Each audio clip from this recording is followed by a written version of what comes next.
This is Henry. I'm so sorry for not for being late.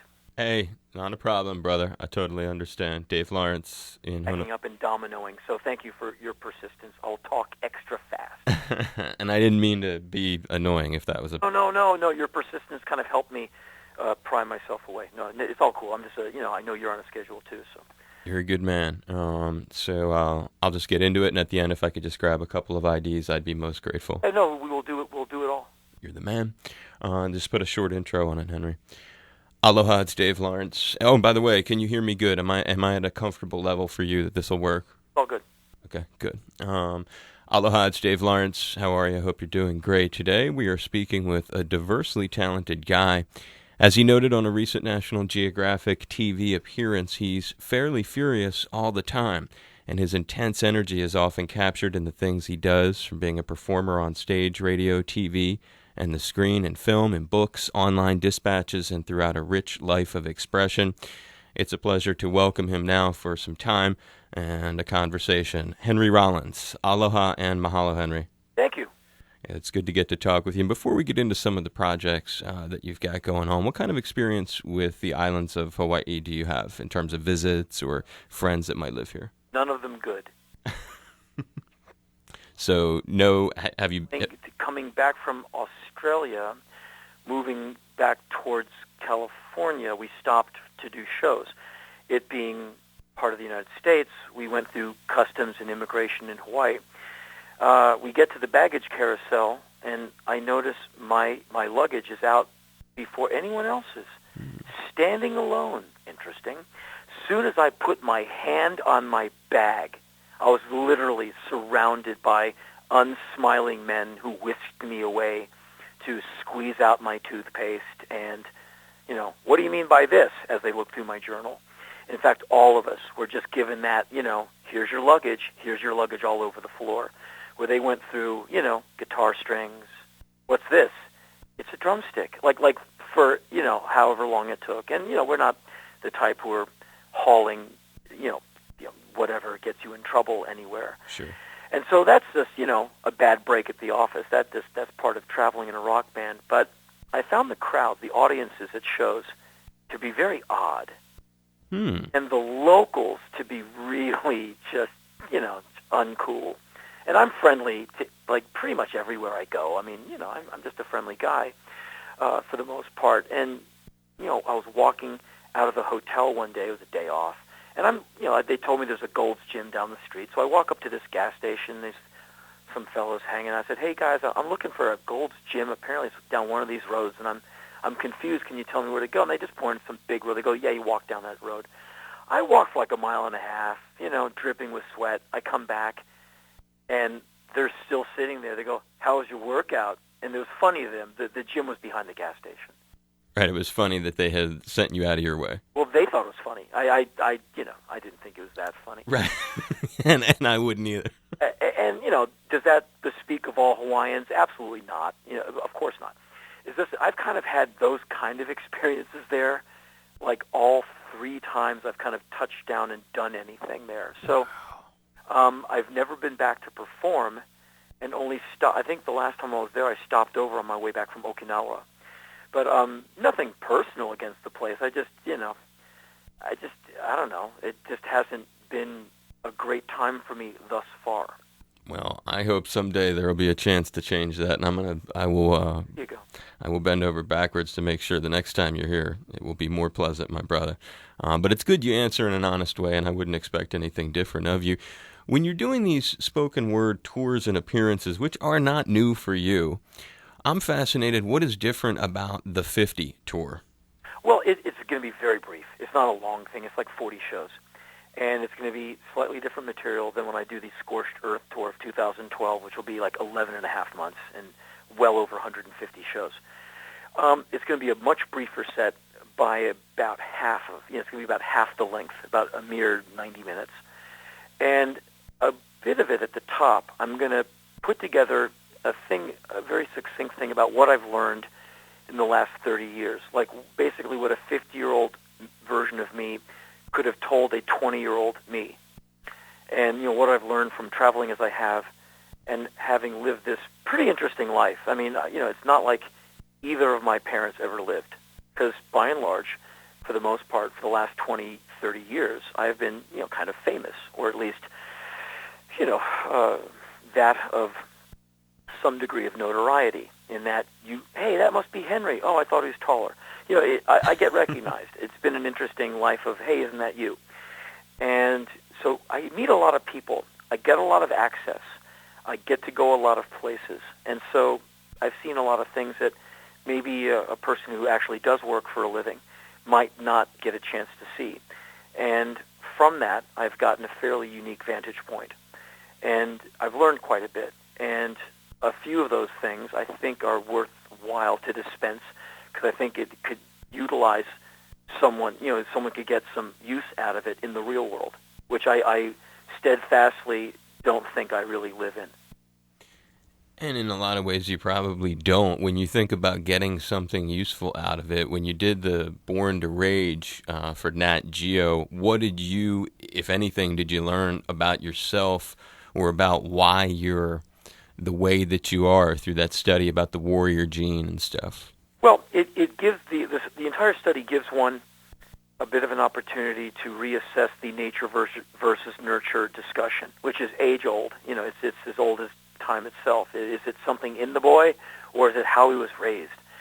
And I am one of those people who is a strong proponent of nurture, in that I would like to think that I am a product of my environment. Born in 1961 in Washington, D.C., can vividly remember parts of the city on fire, through the riots. As a very little boy, but I'll never forget it. The smell of tear gas in the air, things like that, remembering who Martin Luther King was when he was assassinated. Very little boy, but I do remember it. Remembering, these things, and it politicized me, because I'm a very left-leaning person. It has formed kind of the adult I am now in a lot of ways, how I see things and how I view my own government and how it does its things, how I vote. And so I would be kind of frustrated to find out that it is a gene that makes me the kind of angry, scowling, gray-haired man that I am now. I'd like to think it's because I know a damn thing or two and I'm pointing it out and trying to slay the proverbial vampire. And so what I learned from doing the documentary and being tested for the monoamine oxidase A gene, oxidase A gene, I learned that A, I don't have the warrior gene, which I'm glad about. B, that there's a lot to learn about how we tick. That, the human mystery, we haven't even put the proverbial toe into that large body of water. I mean, how many genes does a human have? Like thousands. And they can dictate everything from eye color. And now we're finding that there might be a promiscuity gene, which other people have coined it in a much more vulgar term, which is NPR. We aspire to a higher grading system on NPR. So we're finding out that humans are extremely complex. We knew that, but we're finding out that we're more complex than I thought. And that's what I learned by doing this Nat Geo documentary. It was hugely informative and really fun. And to interview these people was fascinating for me. Kind of like that Punk Attitude DVD. There are moments in watching that where like some of the footage of you on stage, the early Black Flag years, DC, wherever those startling footage comes from, that anger.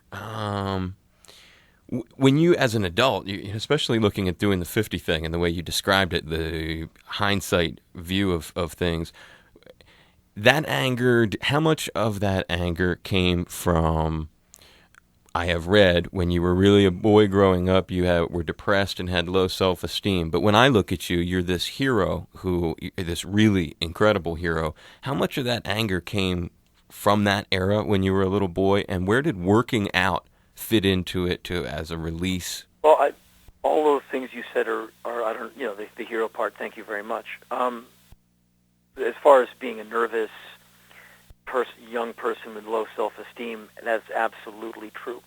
And so, when I was in 10th grade or thereabouts, a history teacher I had who lived in my neighborhood, so we carpooled, and I would ride with him to work. And he was a very strong, youngish guy who had done his time in Vietnam and came back a very angry guy with like fists like Mack trucks and arms like, slabs of beef. He's, hardcore workout guy and a big dude anyway, but, scary big.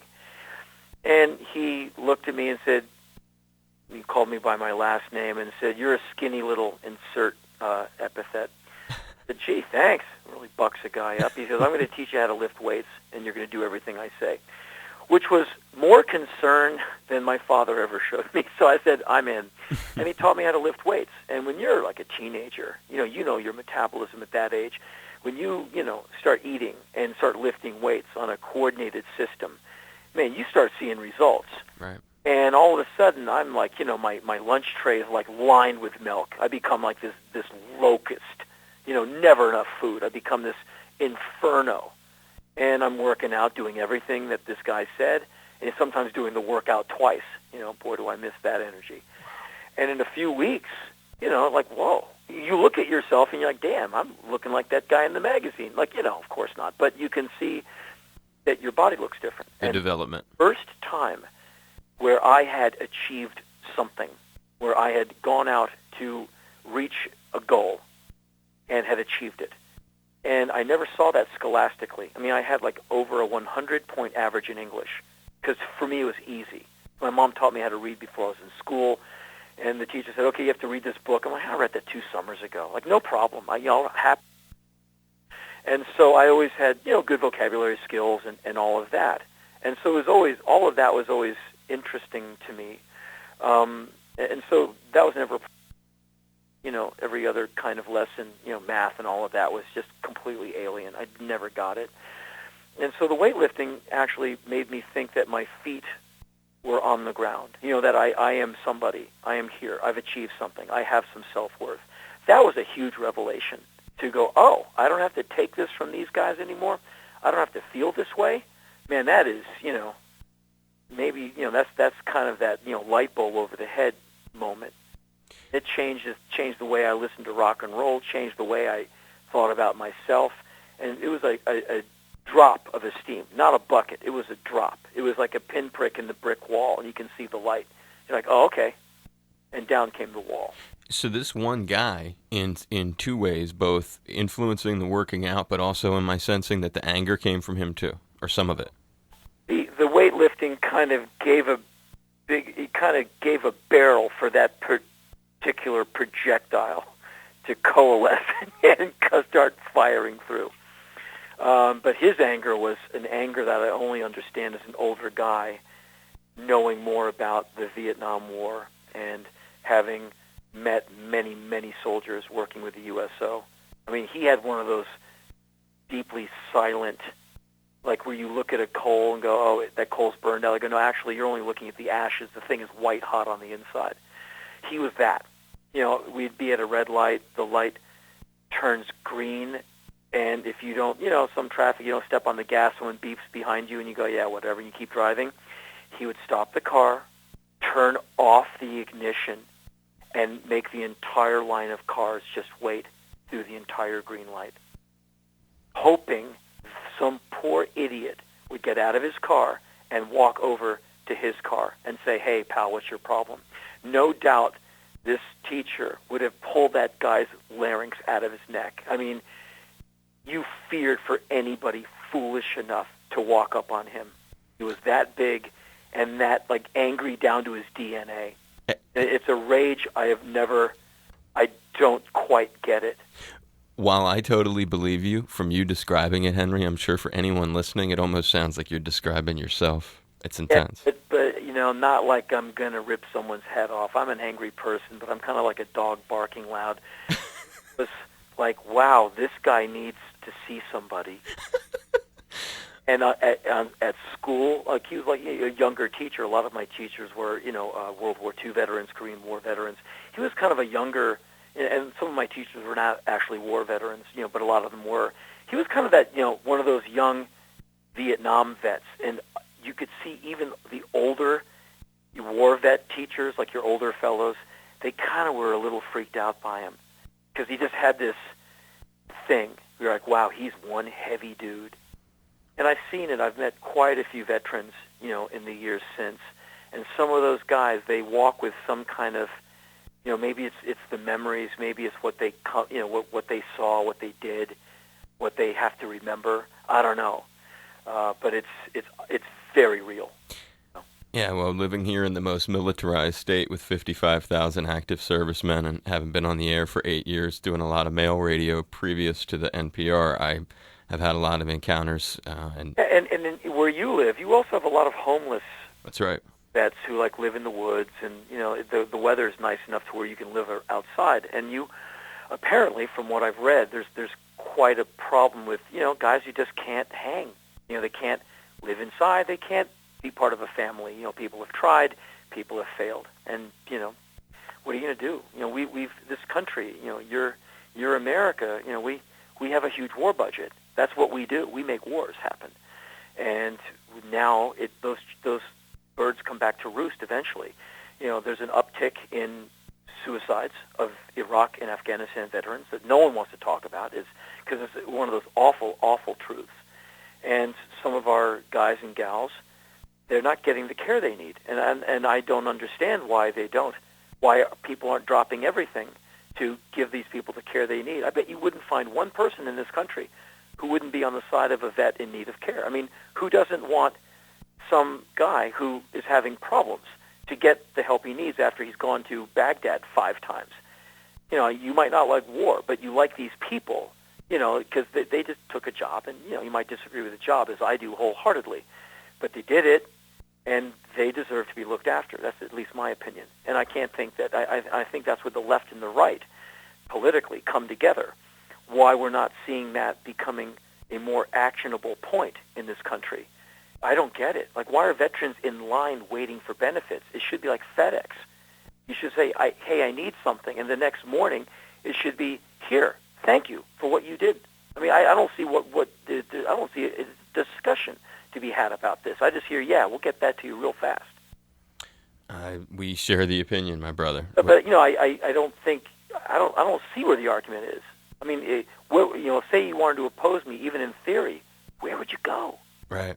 I mean, I would hate that. Would, as a debating club, I hate to be on that end of it. I mean, I got nothing. No, believe me, my brother. I've seen them suffering some tragic injuries. People I personally have gotten to know and care about, and I agree. It's a very bad thing. Sure, it's incredible, and I think it's fixable. I mean, when I saw the upper class of America not get that tax cut, I went, man. And so many billionaires are saying, please tax me. I can afford it. I'll never see it. You could have assigned that money to the VA, and, man, you would have seen some stuff turn around. But, and there's a gajillion topics like this that we could, talk about. But,